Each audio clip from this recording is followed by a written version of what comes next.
서린 예티와 빅풋 사스쿼치. 6. 만우절 사건은 백두산에서도 나타났다. 2007년 3월 30일 중국은 서린으로 추정되는 괴생명체가 발견됐다고 사진과 함께 발표했다.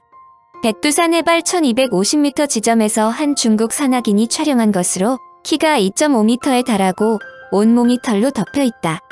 괴물은 똑바로 서서 걷는 데다 보행속도도 사람과 비슷한 시속 4km 수준이었다고 기염을 통했다. 서린 논란의 일부 사람들은 사진 조작 가능성을 검증해야 하며 곰과 같은 대형 포유류와 혼동했을 가능성이 높다고 주장했다. 물론 서린의 존재 가능성을 배제할 수 없다는 주장도 나왔다. 백두산의 원시 자연림에 대한 연구 결과가 거의 없으므로 알려지지 않은 생명체가 있을 수 있다는 시각이다. 베이징대의 류더와 교수는 한술 더 떠 현생 인류와 비슷한 신체 구조를 가지고 있는 생물이 존재한다면 이는 커다란 학술적 가치가 있다며 광범위한 조사 활동이 필요하다고 역설했다. 그런데 진상은 단순하다. 만우절 기사라는 것이다. 2011년에 다소 놀라운 주장이 러시아에서 발표되었다. 미지의 서린 즉 예티가 실제 존재한다고 러시아 시베리아 남부 케메로보 지방정부가 발표한 것이다. 그들은 쇼리아 산맥에 예티가 살고 있다는 부인할 수 없는 증거가 발견됐다고 주장했다. 케메로보 지방정부는 예티가 시베리아에 존재하는지를 확인하기 위해 대규모 조사를 실시했는데 이 조사에는 러시아뿐만 아니라 미국, 중국 등 7개국 과학자들이 참여해 아자스카야 동굴에서 예티의 증거를 발견했다고 밝혔다. 동굴 여기저기에 나뭇가지가 꺾여있고 바닥에 짧고 굵은 회색 털이 떨어져 있는 것으로 미뤄 이곳에 예티가 주로 서식한다며 동굴 주변에 남겨진 커다란 발자국이 바로 예티의 것이라는 주장이다. 물론 이 역시 정확한 모습의 사진이나 영상에 찍힌 동영상을 제시한 것은 아니다. 이에 대해 적어도 예티의 것으로 의심되는 털에 대한 DNA 조사 결과가 나오기 전까지는 이 주장을 믿을 수 없다는 견해다. 특히 전문가들이 갑자기 러시아의 주장에 갸우뚱하는 것은 예티를 이용해서 이 지역을 관광지로 만들기 위한 속셈이 들어있다고 의심하기 때문이다. 보다 본격적인 과학적 연구는 아이콘 필름사의 제작자이자 감독인 해리 마샬로부터 나왔다. 그는 메스너가 서린에 대한 책을 출간했을 때 부탄에서 영화를 찍고 있었는데 서린의 이야기가 나오자 이에 흥미를 느끼고 서린의 증거를 확보하기 시작했다. 그런데 그는 보통 사람들과 달리 자신이 확보한 털을 당대의 최고 유전학자인 영국 옥스퍼드 대학교의 브라이언 사익스 박사에게 보냈다. 미국의 사스쿼치에 대해 연구한 바로 당사자이다. 그런데 사익스 박사는 자신에게 보낸 털이 곰은 아니라고 말했다. 그 외에도 마샬은 여러 샘플을 사익스에게 보냈는데 그 중에는 1950년대 네팔 산악지대의 나무줄기에 걸린 젓갈색 머리카락이 있었다. 이 머리카락은 놀랍게도 4만 년 이상 된 홍적새 북극곰의 유전자와 일치했다. 즉, 오늘날의 북극곰의 선조 중 일부가 히말라야 고원지대에서도 살고 있었다는 이야기가 된다. 2014년 마샬은 계속하여 히말라야에서 발견된 이상한 생명체에 관한 영화를 제작하면서 네팔 어퍼 머스텐 주민들로부터 샘플 3개를 입수했다. 첫째는 괴물이 마을 주민의 동물을 죽이고 먹었을 때 흘린 샘플이며 둘째는 동굴에 있는 모기 베인 시체에서 대퇴골을 채취한 것이다. 셋째 샘플은 한 손이 주름진 고대의 낡은 궁전에서 나온 것으로 그는 이들을 뉴욕 버팔로 대학의 샬롯 린드크비스트에게 보냈다. 메스너도 자신이 확보한 샘플 그 중에서도 나치의 히밀러가 파견한 탐사대가 발견한 서린의 추가 샘플을 함께 보냈다. 이것은 상당한 역사가 있는데 1938년 나치의 히밀러는 조류학자인 에른스트 샤프너를 티베트로 파견했다. 그는 서린을 쏘고 괴물의 치아와 머리카락을 확보했는데 그의 미망인이 샘플을 메스너에게 보낸 것을 다시 샬롯 린드크비스트에게 보낸 것이다. 특히 2016년 6월 가디언지는 다큐멘터리 작가인 마크 에반스에게 예티를 중점 취재토록 했다. 그는 한국인에게도 존재하는 데니소바닌의 DNA를 취재하기도 했는데 메스너가 결론 지은 예티가 곰이라는 설명에 보완이 필요하다며 DNA 검사를 의뢰했다. 여하튼 린드크비스트 박사는 각지에서 확보한 15개의 다른 샘플을 확보하여 분석한 후 2018년에 발표했다. 대부분의 서린 표본은 히말라야 불곰과 티베트 불곰의 2가지 곰종에 속했고 개의 것도 있었다.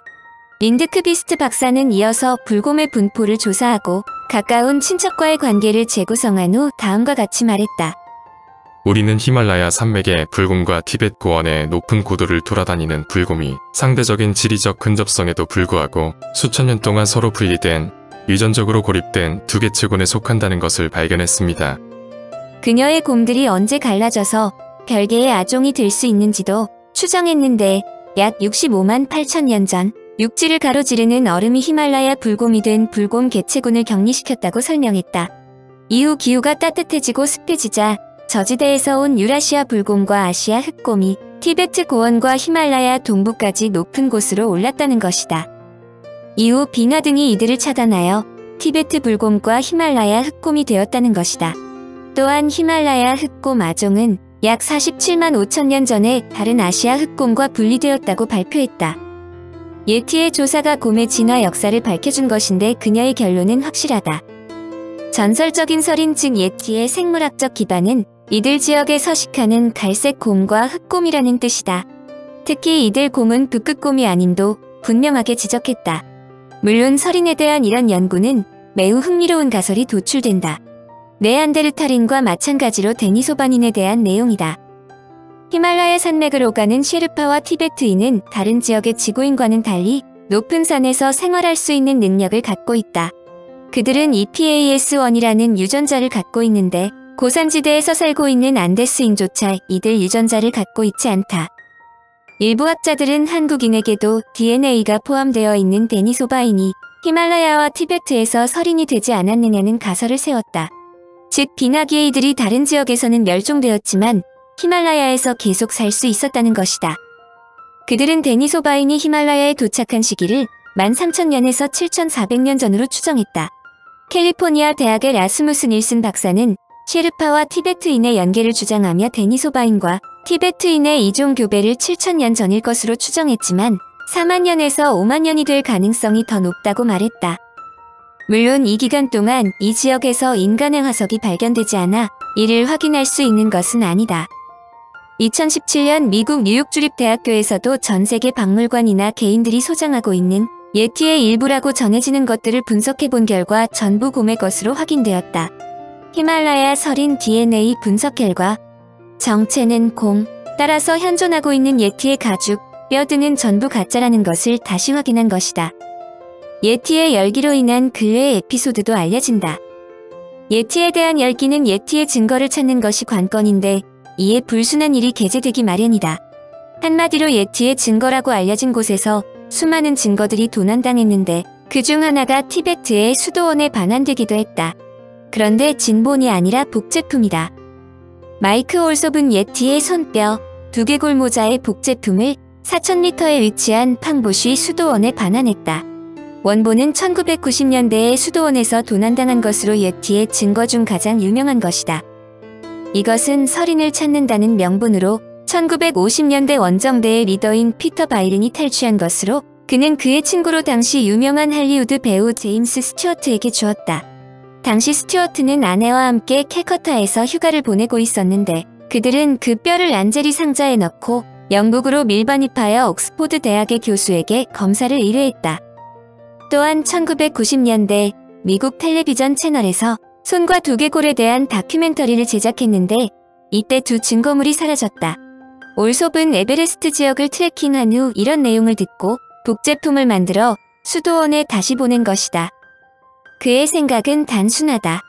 원본을 잃어버린 수도원에 보다 많은 트래커들이 방문하려면 원본은 아니더라도 복제품은 있어야 한다는 것이다. 즉 수도원이 최소한의 수익을 얻게 하자는 뜻이다. 수도원의 최고 보물을 탈취하고 복제품을 기증한다는 것을 의아하게 생각하는 사람들도 있겠지만 여하튼 설인에 대한 호기심은 계속 진행된다는 것을 의미한다.